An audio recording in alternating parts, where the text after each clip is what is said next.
Hi, gang. This is Mean Gene Okerlund from WWE, and you're listening to Inside the Ropes with my very dear, close, personal, longtime friends, Robert and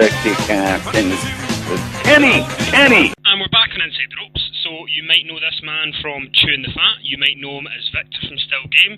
You might know him from the stage production of An Appointment with the Wicker Man. But you might now know him for part of Oran Wars at the Oran War in the West End of Glasgow. It is Greg Hemphill. Greg, welcome to Inside the Ropes. Hello, gentlemen. Kenny, Robert, I hope you're both well. Thanks for having me on. Greg, for everyone that's listening tonight that hasn't heard about you and Robert Florence and your wrestling project, can you maybe just outline for us how Oran War came together? Well, it's basically really about a celebration of everything that's good in Scottish wrestling. You know, a lot of young talent who are, applying their trade for very little reward in towns across the land, town halls here and there, gymnasiums. And I've been over the last 3 years along to a lot of matches with my son, my 11-year-old boy, and I was really, really impressed with what I saw. And it made me realize that, wrestling is probably quite bottlenecked. You have the WWE and you have TNA, but you have a lot of wrestlers who, if they don't go into these two massive organizations, they're sort of like consigned to the indie world. And it seems to me that there's an opportunity to shine a light on this talent and really give it a platform. And that's what Robert and I are really trying to do. Unfortunately, along the way, things have got a little bit silly, and Robert started talking about his blueprint for wrestling and all this nonsense. And we've sort of become sort of like warring factions, which is unfortunate. But, I guess it was to be expected, two egomaniacs, put very near a square circle. It was always going to happen. And Greg, for people who are coming along to this show, is this going to be a one-off, or is this the start of something new? I really hope that it's the start of something new. I mean, whenever I see people being interviewed about a movie that they've got coming out, I hate when they start talking about the sequel. I would like to think that what we're concentrating on doing is giving the 300-odd people who are coming along to Oran War a week on Sunday a great show, and for them to really see up close some amazing talent. I don't like to look too far into the future of these things because, you can take your eye off the ball with what your job is, which is to really, really put on a great night. I would love to do it again, but by no means is it a foregone conclusion. Greg, you were talking about shining a light on the best of Scottish wrestling, and you've assembled quite a card of performers. Now, a lot of these guys do wrestle for various different companies like PBW, BCW, ICW in Glasgow and the surrounding areas. But you mentioned about shining a light. Now, what do you think Oran War can do to take wrestling to the next level? Now, obviously, you and Robert are known as television personalities. Do you think there's the potential to get Scottish or British wrestling back onto TV at some point? Not necessarily that you will do that, but it could be a leap point. It's a good question. First of all, what we're doing is putting it on right in the heart of the West End. 5 minutes from the BBC.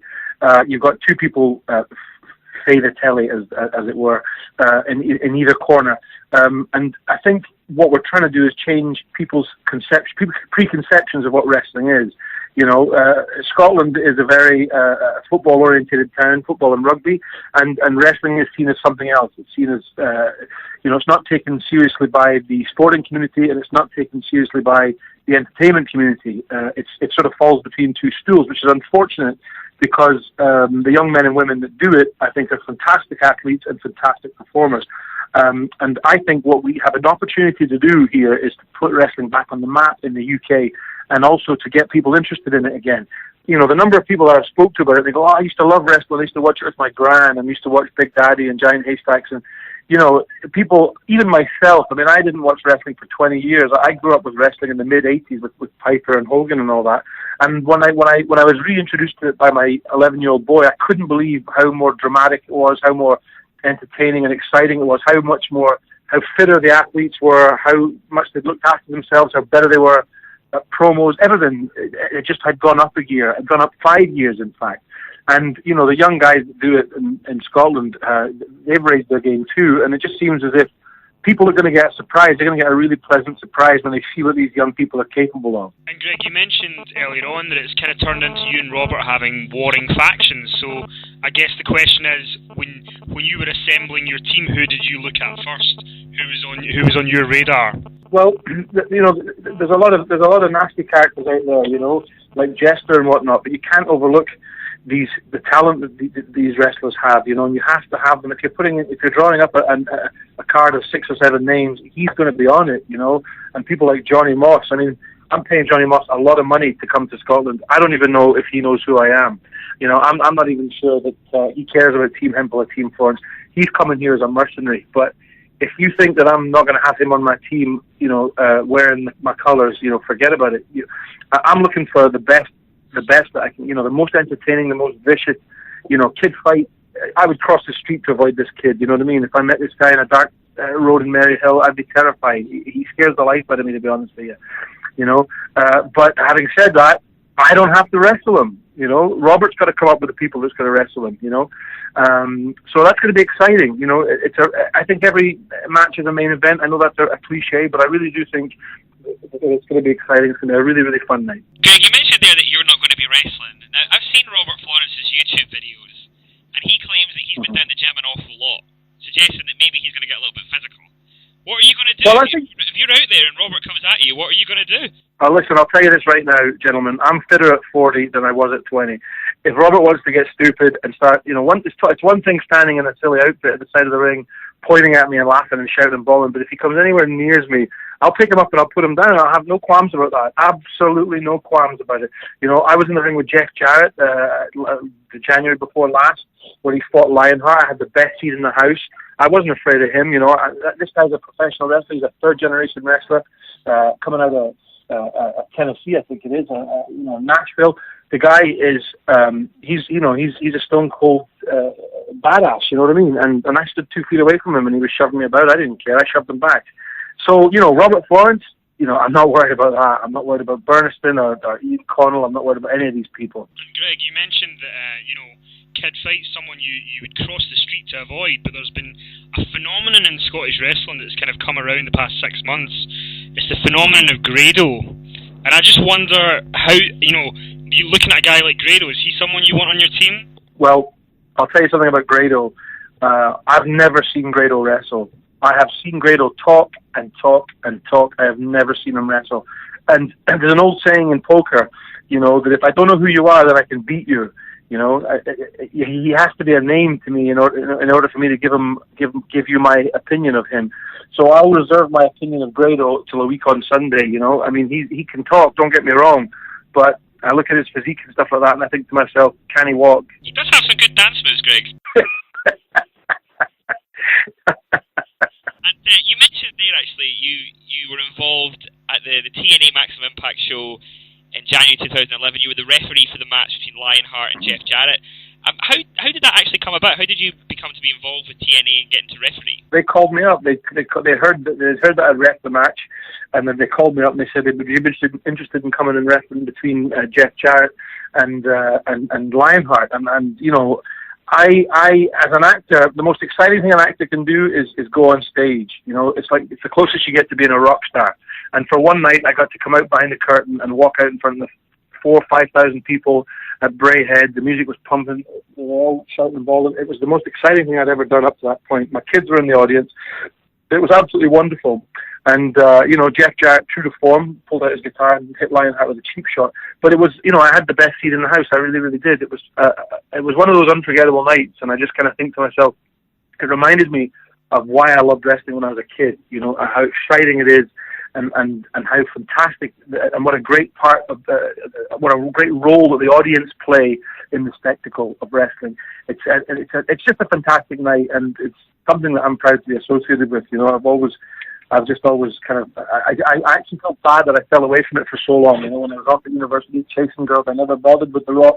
I never bothered with Stone Cold Steve Austin. I never bothered with the Ultimate Warrior. I didn't know who these guys were. My guys were like, Hogan and Piper and Mr. Fuji and Paul Orndorff. I'm going way back, I remember seeing, I remember seeing battle royals with these guys in the Montreal Forum, a long, long time ago. A long, long time ago. So I'm really, really excited to be sort of back discovering wrestling once more. So, Greg, when you were watching wrestling in the 80s, what were your sort of, you said Hogan and Piper were kind of there when you were around. Who were some of your other favourites, and what are the kind of angles or matches that stick out in your memory that you would maybe show your son now and say, you know, look at that? Well, I actually attended WrestleMania 2. I watched it on closed circuit at the Montreal Forum. About a month before that, I remember seeing Bruno Sammartino win a 20-man battle royal, and that was extraordinary, you know, because this guy had been wrestling since, I don't know, in the 50s, the 60s, you know, and there he was. His face looked like one of those statues on Mount Rushmore, you know. His face looked like it was cut from granite. And I remember thinking, I felt as if I was kind of in touch with wrestling history that night. I remember being very excited about that. You know, these guys were, you know, still fading the white line, traveling from town to town and putting on a show.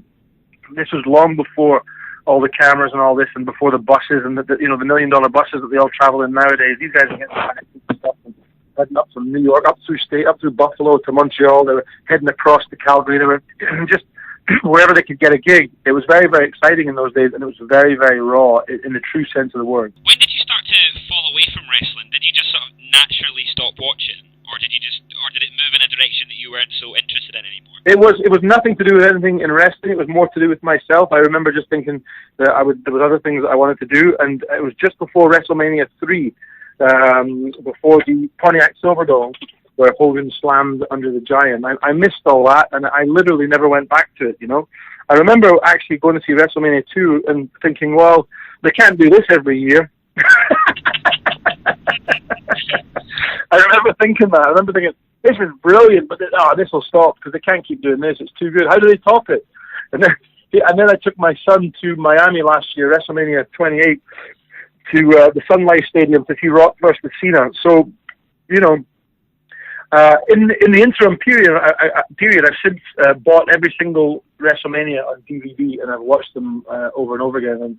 And it's lovely to see Goldberg and all these people, and people who I never knew, I never heard of, you know, and just kind of reconnect with it. But so very exciting. It's I don't know. It's a great. I'm proud to, you know, I feel funny about taking my kids to a football match. I think the language is a little bit rich. I think the atmosphere is a little bit aggressive.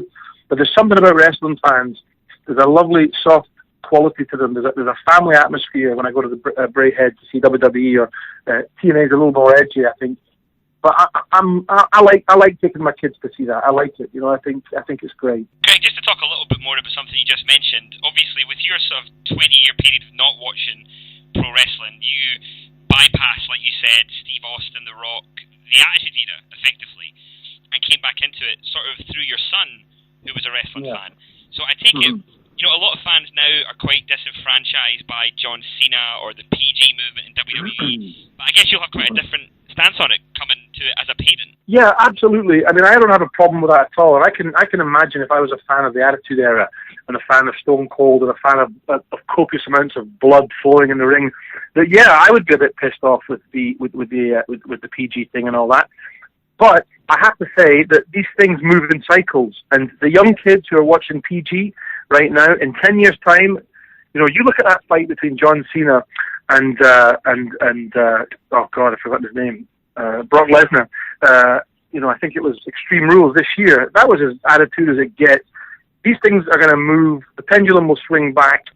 You know, it won't be PG forever. It'll change and it will evolve. You know, and it flips from its front onto its back and then back again. That's what's so clever about Vince McMahon. He's a survivor, and if he senses that the crowd are getting bored, or the audience are getting bored of getting fed the same stuff, then he changes it up. That's what he does. You know, I don't think he's suddenly forgotten, you know, how to pull a crowd.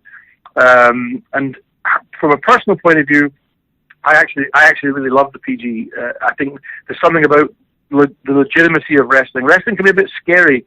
You know, you look back at these kind of ECW and barbed wire and thumbtacks and all this, and that can be pretty scary to non-wrestling fans. And for wrestling to grow, it has to now appeal to non-wrestling fans. It has to take fans from other sports who've become disenfranchised with football, you know, like the Rangers debacle of the summer, you know.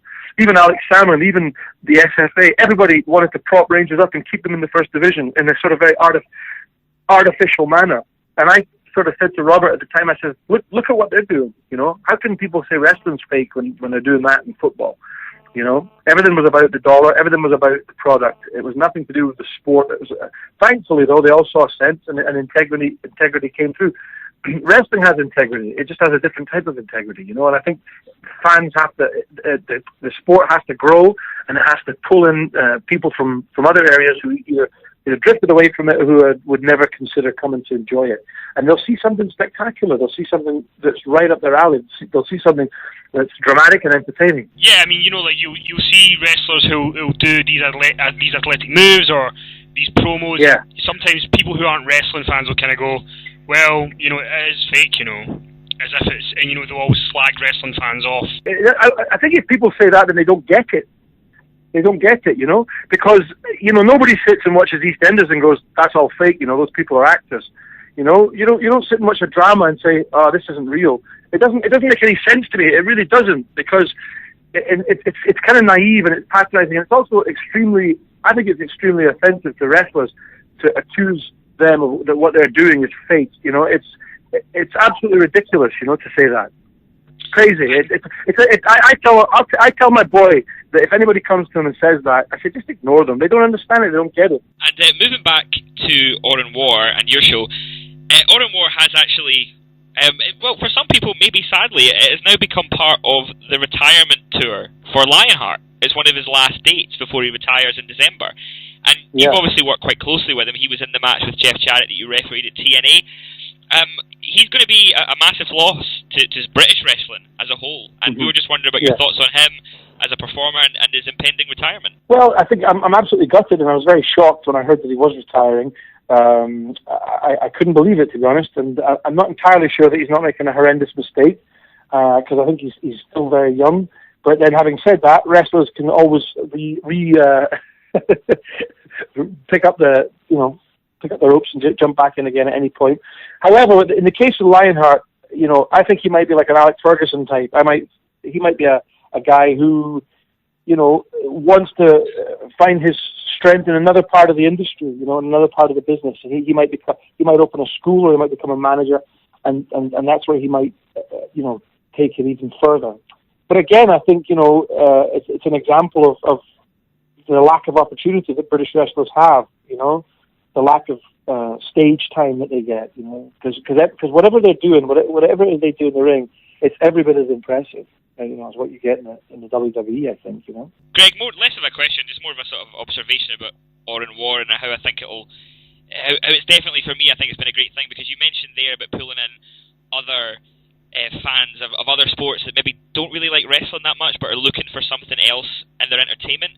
And I know so many people that have come along to shows in Glasgow who are not really wrestling fans, who just thought they would come along because they've heard like their friend talking about it, and they come along and they become a fan of it. And I think there's the same kind of rumbling. There's going to be people there at that show next Sunday who maybe haven't been to an independent show before, or any kind of wrestling show. And it's going to be a great chance to spread the word, as you've said. I think, you know, I'll give credit to Robert here. You know, Robert does think very big, and he thinks very broadly about the next 4 or 5 years and about what Oran War means to him and to us and to wrestling at large. And there's an opportunity to approach, you know, BBC or STV and get it on the TV. You know, and I think, you know, if you could do that, then you could be selling out the SECC. There's absolutely no reason, or the Hydro, or something like that. There's absolutely no reason, you know, because these young guys are stars, and they need that oxygen of publicity, you know. And if we can give them a little bit of that, and then we'll have done our jobs, you know. But it doesn't stop with Oran War, you know, because we're going to be contacting STV and whatnot and saying, look, let's put on our late night show. You come and see these guys. Come and see how talented it is. Come and see how funny they are. Come and see their ability to tell a story. You know, it's as every bit, for me, it's as every bit as exciting, if not more exciting, than a good sitcom, you know, or a great half hour of comedy, or a great half hour of sport. It's all of those things. That's what people who don't appreciate wrestling and just call it fake or whatever, they don't understand. They don't understand the effort that these people are going through to entertain you. They just think, well, it's not sport and it's not entertainment, so it's freaking me out. I don't want to know about it. You know, and actually, what they need to do is come back and have a look at it again. That's what I think.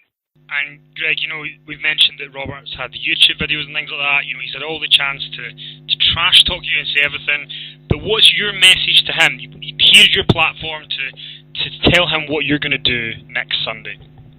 My message to him is that here I am. Do you remember that film Papillon with Steve McQueen? And at the end of the movie, He's been in every single jail in the land. He's been on this island, Devil's Island.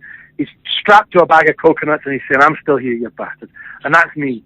I'm saying that to Robert. I'm saying, Robert, you've had the gun for, 3-4 years with Burnistoun. You've had the chance to kill me off. That's how it's supposed to go. The young's supposed to eat the old. He's had the chance to kill off Still Game and everything and the legacy of all that stuff and take over and become the guy. And he hasn't. He hasn't done it. And I'll be sure to tell him that next Sunday, because he's calling me old, he's calling me this, he's calling me that. He knows this and everything about wrestling. He loves it. He's loved it since he was a kid. He's got the blueprint. He knows how to take it forward. But he's got this shadow over him, and it's gone from being a fun thing to a personal thing, and that shadow is me. And I think he's trying to elbow me out of the way so that he can take the whole credit for this whole thing. And I'm not putting up with that. I'm not putting up with that because I put a lot of hard work into this too. And I just wanted my message to him to be that he needs to look over his shoulder at the big shadow that stands next to him. Greg, thank you very much for being a part of the show. It's a pleasure to have you, and we're obviously going to reach out to Robert and see if he wants to come on and rebut what you've said, and give him an open forum. Florence, if you're listening, so thanks very much for coming on the show, Greg. Thanks for having us, gentlemen. Yeah, Greg, thanks, and best of luck for next Sunday. I can't wait to see it. I think it's going to be really exciting. All right, cheers. I'll see you in the squared circle. Bye-bye. Hey everybody, this is Lex Luger, the one and only Total Package. Don't miss Inside the Ropes, the greatest, most incredible wrestling show out there today.